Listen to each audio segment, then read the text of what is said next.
اعوذ باللہ من الشیطان الرجیم بسم اللہ الرحمن الرحیم السلام علیکم and welcome to my YouTube channel. امید کرتا ہوں سب احباب خیر و عافیت سے ہوں گے۔ آج میں آپ کو رمضان المبارک کے جمعے کے خاص وظیفہ بتاؤں گا، اس سے آپ کی ہر حاجت اور دلی مراد جو کچھ بھی آپ کو مسئلہ مسائل ہیں انشاءاللہ العزیز وہ آپ کی مراد پوری ہو جائے گی۔ سب سے پہلے اگر آپ ہمارے چینل پہ نئے ہیں تو چینل کو سبسکرائب کر لیں اور بیل آئیکن پریس کر لیں تاکہ ہماری آنے والی ہر نیو ویڈیو آپ تک پہنچ سکے۔ رمضان المبارک وہ مقدس مہینہ ہے جو ہر سال ہم پر اپنی رحمتوں کا سایہ کرتا ہے۔ اس کی برکتیں اور فضیلت اتنی زیادہ ہے کہ اس کا کوئی شمار نہیں۔ حضور اقدس صلی اللہ علیہ وآلہ وسلم نے اس شخص کے لیے بخشش کا وعدہ کر رکھا ہے جو کہ رمضان کے پورے روزے رکھے، لہذا آپ صلی اللہ علیہ وسلم نے فرمایا ماہ رمضان کے روزے ایمان کی حالت اور ثواب کی نیت سے رکھے، اس کے پچھلے گناہ معاف ہو جائیں گے۔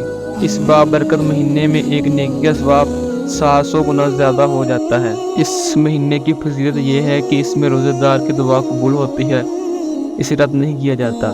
جمعۃ المبارک تمام دنوں کا سردار ہے۔ جمعے کا دن عید کی طرح کا دن ہے۔ جمعے کے دن کی برکات امت محمدی کو خاص طور پر عنایت کی گئی ہیں۔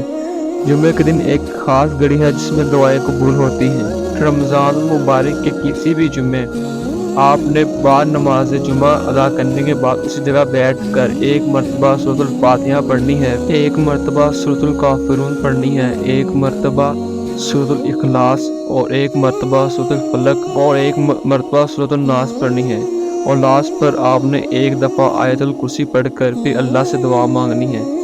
اس عمل کا آپ کو بہت زیادہ فائدہ ہوگا۔ اور نماز عصر کے بعد آپ نے ان کلمات کو جو آپ کے پاس اسکرین پہ شو ہو رہے ہیں ان کو آپ نے 33 دفعہ بعد نماز عصر پڑھ کے اللہ العزیز سے دعا کرنی ہے۔ اللہ پاک آپ کی ہر حاجت کو پورا کرے گا انشاءاللہ العزیز۔ اور افطاری کے بعد آپ نے سورۃ العصر کو 7 دفعہ پڑھنا ہے۔ سورۃ العصر کے بہت زیادہ فوائد ہیں، آپ اس کو ہر افطار میں پڑھیں انشاءاللہ العزیز۔ اللہ پاک آپ کے رزق میں بہت زیادہ اضافہ کرے گا، آپ کی جو بھی تمنا ہے انشاءاللہ اس رمضان المبارک کے جمعے کو پوری ہو جائے گی۔ اس ویڈیو کو ثواب کی نیت سے اپنے دوستوں کے ساتھ لازمی شیئر کیجیے گا۔ اگر آپ ہمارے چینل پر نئے ہیں اور ابھی تک چینل کو سبسکرائب نہیں کیا تو چینل کو سبسکرائب کر لیں اور بیل آئیکن کو پریس کر لیں۔ آنے والی نیو ویڈیو تک اجازت دیجیے گا۔ اللہ پاک آپ کا حامی ناصر ہو۔ اللہ حافظ۔